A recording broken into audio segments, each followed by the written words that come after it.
Sunday afternoon இந்த video எடுத்துகிட்ருக்குறேங்க. காலையில் tiffin முடிஞ்சுது. மத்தியானம் என்ன சமைக்கலான்னு யோசித்து பார்த்தேன். சரி ஏதாவது ஒன் பாட் ரைஸ் செஞ்சிடலாம் அப்படின்னு சொல்லிட்டு சோயா, பீன்ஸ், கேரட் எல்லாம் போட்டு ஒரு பிரியாணி மாதிரி பண்ணிடலாம் அப்படின்னு சொல்லிட்டு இப்போ செஞ்சிட்ருக்குறேங்க. ஃபஸ்ட்டு ஸ்டவ்வில் நான் குக்கர் வச்சுருக்கிறேன். எண்ணெய் விட்டு அதில் கொஞ்சம் 2-3 ஸ்பூன் அளவுக்கு நெய் போட்டுக்கிறேன். இப்போ பிரியாணி ஸ்பைசஸ் எல்லாம் போட்டாச்சு. பச்சை மிளகாய் சேர்த்து ஒரு 4 வெங்காயம் நீல வாக்கில் நல்லா நைஸாக நறுக்கி வச்சுருக்குறேங்க. அதையும் சேர்த்து நல்லா வதக்கி எடுத்துக்கிறேன்.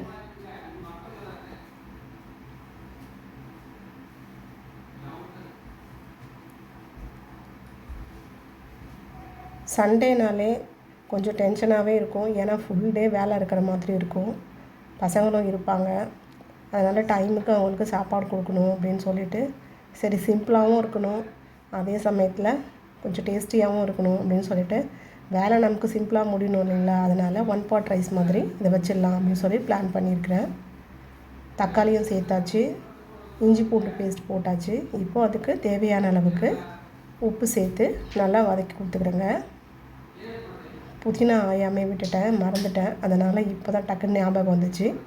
கையோட புதினாவையும் ஆஞ்சி எடுத்துகிட்ருக்கிறேன். இப்போது பீன்ஸு, கேரட், சோயா சங்க் இது எல்லாமே போட்டுக்கிறேங்க. சோயா சங்க் வந்து நான் சுடுதண்ணியில் ஒரு 10 நிமிஷத்துக்கு ஊற வச்சுருந்தேன். இப்போது ஒரு கைப்பிடி அளவுக்கு புதினா கொத்தமல்லியை சேர்த்து நல்லா கலந்து விட்டுக்கிறேங்க. 50 கிராம் அளவுக்கு கெட்டி தயிர் எடுத்துருக்கிறேன். அதையும் சேர்த்து கலந்துக்கிறேன். நான் குழம்பு மிளகாய் பொடியை சேர்த்துக்குவேங்க. அதனால் குழம்பு மிளகாய் பொடியை 1 ஸ்பூன் அளவுக்கு சேர்த்துருக்குறேன். இந்த சாதத்துக்கு ஒரு கப் அளவுக்கு நான் தேங்காய் பால் எடுத்துருக்குறேங்க. இந்த தேங்காய் பால் ஊற்றி பிரியாணி செய்யும் போது டேஸ்ட் ரொம்ப நல்லாயிருக்கும். ஸோ அதனால் நான் தேங்காய் பால் எடுத்து சேர்த்துருக்குறேன். அரிசி போட்டாச்சு. கடைசியாக 1 ஸ்பூன் அளவுக்கு நெய் விட்டு குக்கர் போட்டு மூடியை போட்டு 3 விசில் எடுத்துட்டோம்னாக்கா சாதம் ரெடி. இது வந்து முருங்கைக்கீரையும் வாழைப்பூவும் சேர்த்த மாதிரி ஒரு பகோடா பண்ணலான்னு சொல்லிட்டு எடுத்துருக்குறேங்க. இதுதான் வந்து சாதத்துக்கு சைட் டிஷ் மாதிரி வச்சுருக்கிறேன்.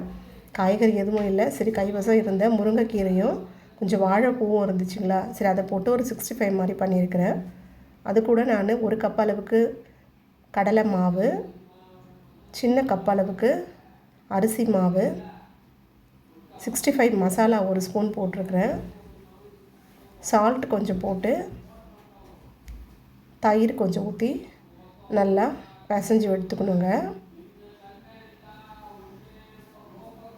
இது எண்ணெய் காஞ்சதுக்கப்புறமா நம்ம போட்டு எடுத்தோம்னாக்கா நல்லா 65 மாதிரி டேஸ்ட்டாக நல்லாயிருக்கும். இஞ்சி பூண்டு பேஸ்ட்டும் நான் தட்டி வச்சுருக்கிறேன், அதையும் நான் இதில் சேர்த்துக்கிறேங்க.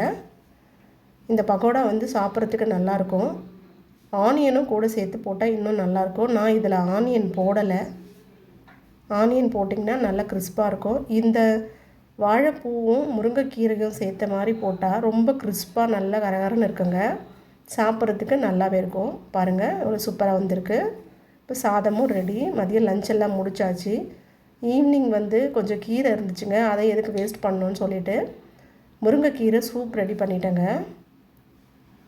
குழந்தைங்களுக்கு கொஞ்சம் சளியாக இருக்குது. ஸோ அதனால் ஈவினிங்கில் டீ காஃபி குடிக்கிறத விட கொஞ்சம் முருங்கைக்கீரை சூப் கொடுத்துக்கலான்ட்டு சூப் ரெடி பண்ணிகிட்ருக்கிறேன்.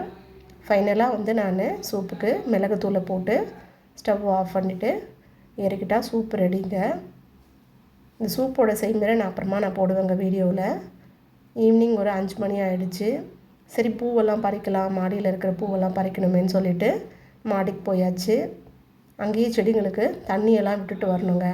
அதனால் செடிங்களுக்கு தண்ணி எல்லாமே கொஞ்சம் விட்டுட்டு பூவெல்லாம் பறித்து எடுத்துகிட்டு வந்துட்டோம்.